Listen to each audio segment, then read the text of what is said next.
Hey everyone, Fortune here. Just wanted to give you an update on the Appalachian Trail Thru-Hike this year. As you well know, I was on day 6 into Franklin. Day 7, I was taking a 0. Had a small blister about the size of a black-eyed pea, which I did not even know the blister was there because it had no pain until, where was I? Up on top of Trey Mountain, and I felt a burning, almost like a stone was in there, and I took my shoe off and looked at it and realized, I had a little blister where it had popped and the skin had peeled back. No big deal. I'd had them hundreds of times over my life, but none in the last 3 years. So I'll get to that in a second. So I was in a situation where I kept going that day, and then my tent that night I noticed, wow, it got quite a bit worse. The skin peeled back even more, was bleeding, and that is when I realized I do not have the necessary gear, necessary supplies that I needed to treat that blister. And I'll get to that in a second as well. So I got to Franklin as quick as I could, made up those 40 miles into 2 days, and then was going to rest it. Unfortunately, I ripped my foot up into shreds getting there with probably a slight infection, as it was red and swollen and just very painful. Now keep in mind those videos are delayed. Anything that's on YouTube is delayed on my channel. But that was about 2 weeks ago. 2 weeks. When I decided to go home and rest and heal up. Going through those 2 days and the intense pain of having my shoe on was one thing. Once it was ripped open and swollen, I've had an infected foot before back on the PCT, and it got to about that deep. It was not fun at all. And I was getting close to that point here with this, so I decided to go back home. Thank goodness in Franklin, where Chicken Sunset's place was, where I held up for the 0, it's close to where I reside in Western North Carolina.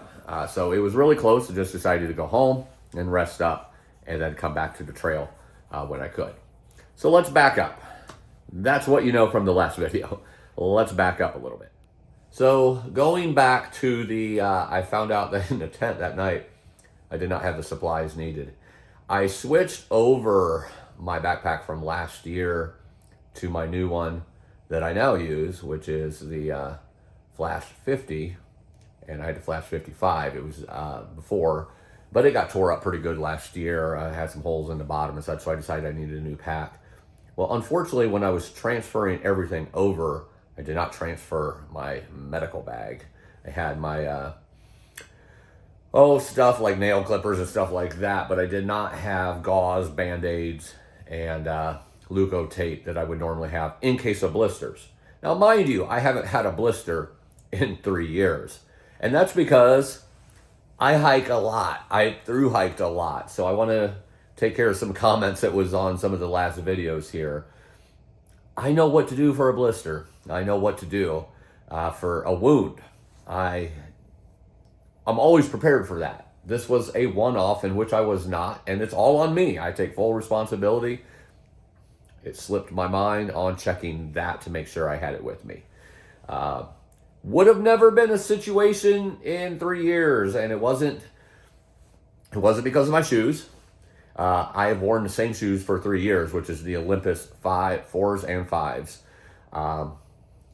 20 pairs, never had a problem, never had a blister. They work perfect for my feet in a blister. Again, this blister was this small. Because I did not, able to cover it, it grew and spread quickly as far as ripping more skin off. Now, the other thing I want to say here is, even though that was my mistake on not having that particular gear with me and supplies that I would normally have, this had to be the perfect storm, the perfect situation. Anywhere else on my foot, that would not have happened. It would have turned into a callus. That's what blisters have always done to me, except for that one that was on the side of my heel on my left foot. and it was similar to this one. I cannot imagine a worse spot to have a blister than on the back of a heel. It doesn't matter if I had it covered, bandage up, leukotape, whatever. Once that skin ripped off, it just continually keeps grinding and grinding and grinding on the shoe.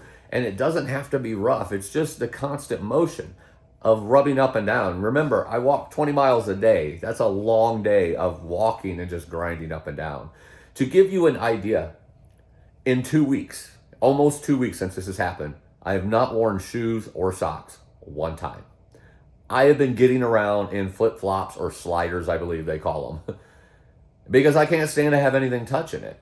It is by far the most painful blister, painful wound I've had on the foot. I have taken antibiotics. I've been put in antibiotic topical, I believe they call it. And there's the triple antibiotic cream ointment on the feet. Also letting it dry out. Also taking the antibiotics in case there was infection on the inside.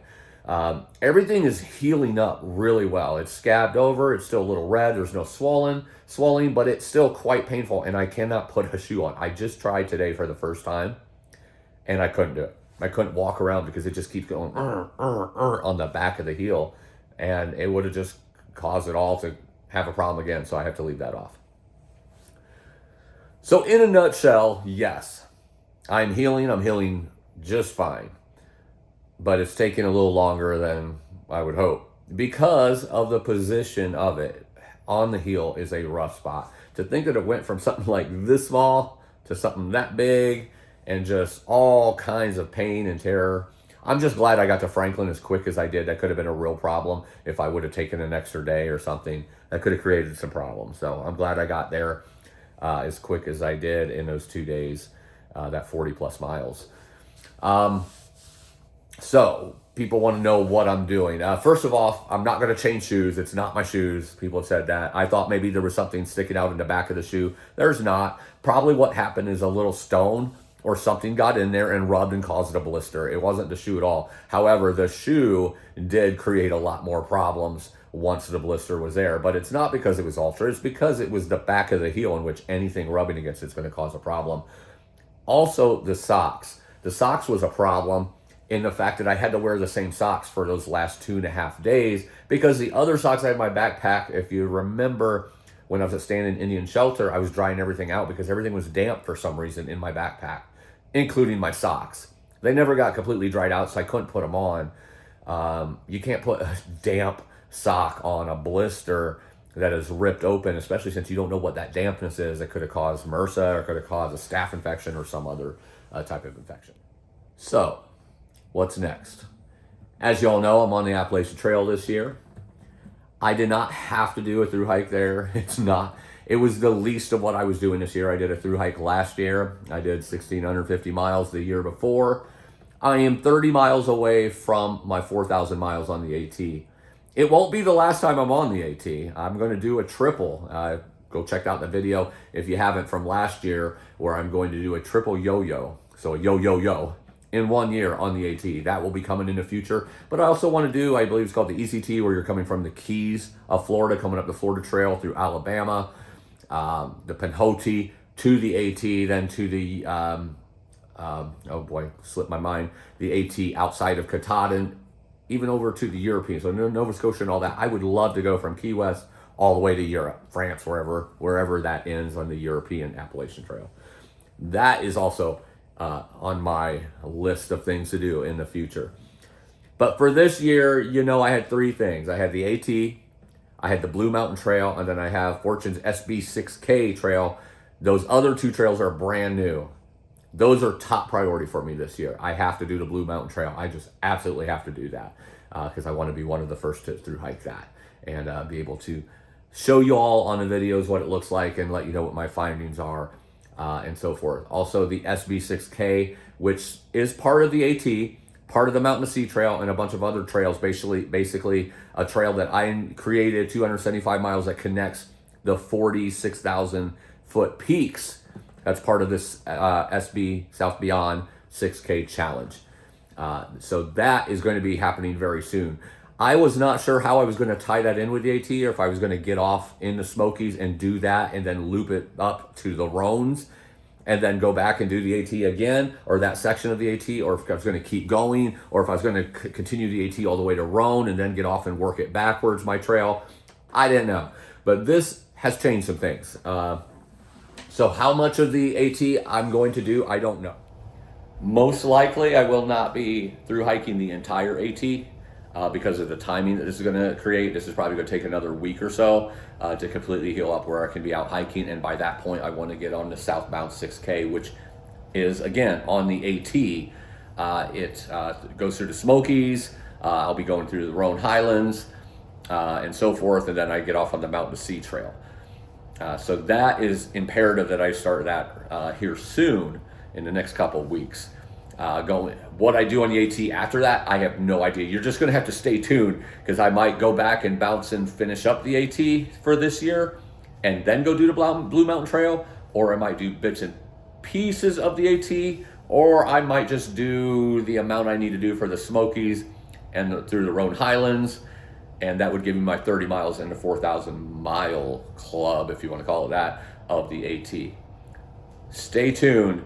There will be plenty of updates, and probably the next video you see, I'm going to be out on trail again, unless something has slowed down the healing process. But most likely it's going to be my new trail, the Southbound 6,000 trail that is part of the AT through the Smokies and through the Roan. Just wanted to make that clear. Appalachian Trail was part of what I wanted to do for several reasons. I wanted to hit the 4,000 miles. I decided not to do the CDT. I live close to the AT, so I just wanted to bounce on there and Thru-Hike that real quick and then do the other two. It doesn't look like I'm going to do the entire AT this year. But I am also very well known to change my mind quickly and instantly. So I still might do the AT. I don't know. All I know is just stay tuned. Keep watching because you're going to see a lot of great thru-hiking this year. I just wanted to give you a quick update. So when I get back on, I will definitely be doing what I need to hit that 4,000 miles. I'll be doing the South Beyond 6,000. What I do after that, I'm not sure. And then the Blue Mountain Trail will be coming late, midsummer probably, sometime when the weather is good in Oregon to be able to do that. But for those of you who've been wondering, I'm healing good. It was a mistake on my part that I did not have that with me. It doesn't matter how much experience and how many thousands of miles you have underneath your belt. You still forget something sometimes because I'm still human, and that's what happened here. The shoes are good, my healing is going good, everything is good, God is good, and I can't wait to see you back on the trail with those daily videos from whichever trail they come from. Keep watching, keep staying tuned. Don't forget, go to Amazon and get my book, The Birth of a Thru-Hiker, if you haven't checked it out yet. Written last fall after my Appalachian Trail Thru-Hike. The Birth of a Thru-Hiker. Check it out. And I'll talk to you all soon. Remember, live live.